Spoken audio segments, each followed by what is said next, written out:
Bonjour, une petite vidéo là vite fait qui fera plaisir à mon ami Pierre. Une pensée qui me vient, mais par rapport à l'intelligence artificielle. Elle n'a pas de mémoire.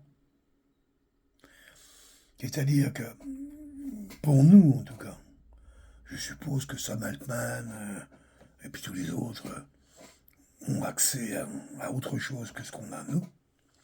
Mais ce qui nous est permis d'avoir, d'utiliser, avec plus ou moins de performance, c'est une intelligence artificielle qui n'a pas de mémoire.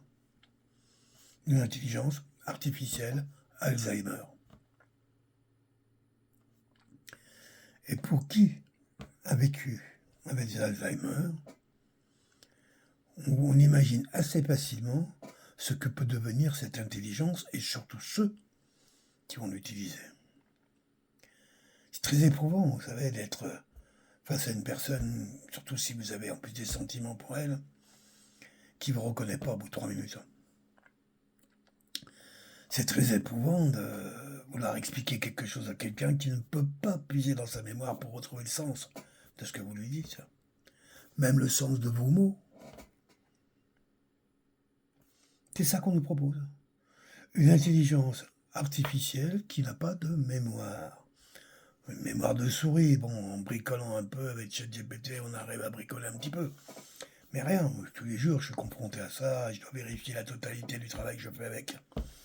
On me demandait pourquoi tu fais avec lui, parce que j'ai des sécurités. Puis pour le poète, comme je l'ai déjà dit, j'ai trouvé quand même aussi des trucs intéressants, quoi, la manière de regarder plus loin. Et puis après, j'utilise beaucoup, comme j'utilisais avant mes correcteurs orthographiques sur Word.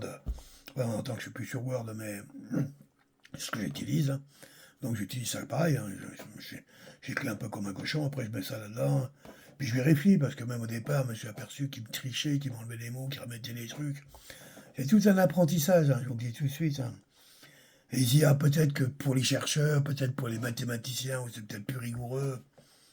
Mais j'ai l'impression que pour 95% des gens, c'est de la merde. Et je vous le dis tout de suite. Et sans ça, c'est très dangereux. Il y a très très peu de gens, en fin de compte, qui utilisent la puissance de cette machine. Nous, rien que dalle.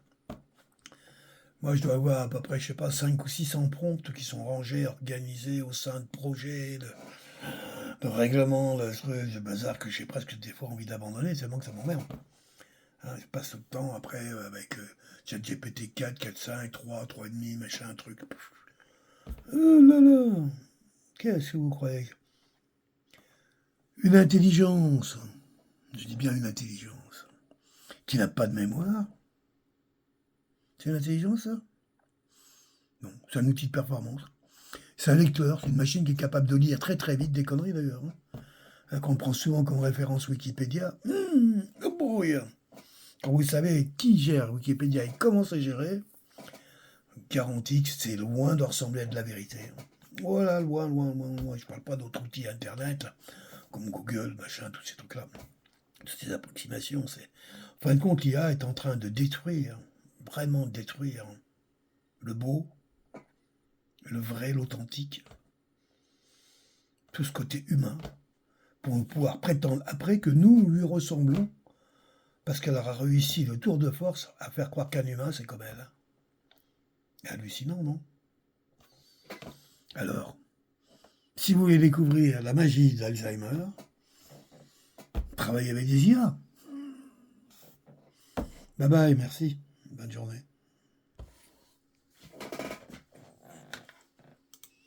Percutante. C'est très difficile à prévoir.